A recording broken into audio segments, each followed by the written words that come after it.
late 90s? Conditioning is not the same. Look at those guys. I mean, nobody looks like they've been on a diet, like a real diet. How do you judge that?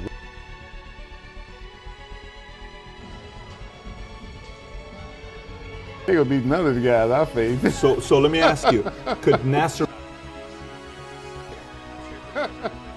Ronnie, you're having too much fun with this.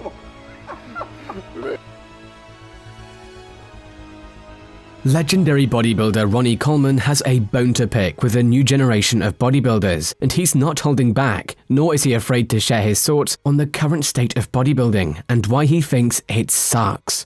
Ronnie Dean Coleman, widely known as the King of Bodybuilding, is a legendary figure in the world of bodybuilding. With 8 Mr. Olympia wins, he is tied with Lee Haney for the record of most wins in this prestigious competition. In addition to his Mr. Olympia victories, Coleman also holds an impressive record for most wins as an IFBB professional, with a total of 26 titles. Coleman has made his debut on the world stage in 1992 and competed with remarkable perseverance for 6 years before finally achieving his first Mr. Olympia title in 1998. From then on, he dominated the sport, establishing his reign from the late 90s to the mid-2000s. Ronnie Coleman revolutionized the sport with his massive physique and unparalleled training techniques.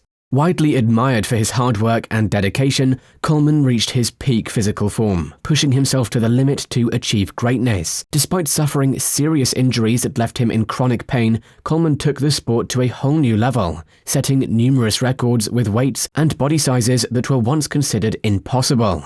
Blessed with enormous physical and mental strength, Coleman earned the nickname The King by leaving an unmatched legacy in the sport of bodybuilding. In a conversation with Patrick Bet-David of Valuetainment, Coleman shared his candid thoughts on the current state of the sport of bodybuilding. Without holding back, Coleman expressed his disappointment in the modern bodybuilding scene when asked about his thoughts on Brandon Curry's performance. Coleman didn't mince words, saying that Coleman wouldn't have made it to the top 6 if he competed in the 90s. Take a look at the following clip. And Yates said Curry wouldn't have placed in the top 6 in his era. I have to kind of agree with that. You do kind of agree with him? Yeah.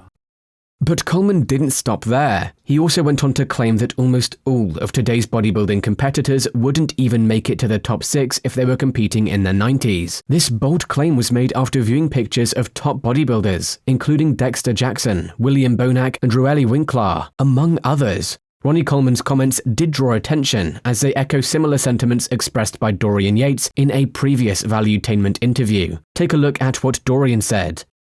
Brandon Curry, at this physique, he definitely wouldn't place in the top 6.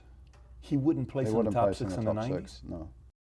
Coleman acknowledges that comparing bodybuilders across generations isn't entirely fair, as each era has its own unique challenges and standards. He believes that bodybuilders can only improve as much as their competition pushes them to. If the competition doesn't inspire each other to reach higher levels of physique, size, and aesthetic, then the overall quality of the sport will remain stagnant.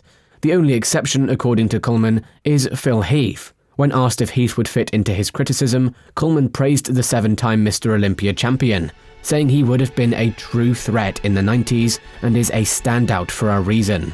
Ronnie Coleman's statements carry a lot of weight due to his status as one of the greatest bodybuilders of all time, and his comments on the current state of the sport are sure to leave you with plenty to think about. But do you agree with Ronnie Coleman's criticism of today's physique standards? Is it fair for past champions to compare current champions to the past? Let us know in the comments.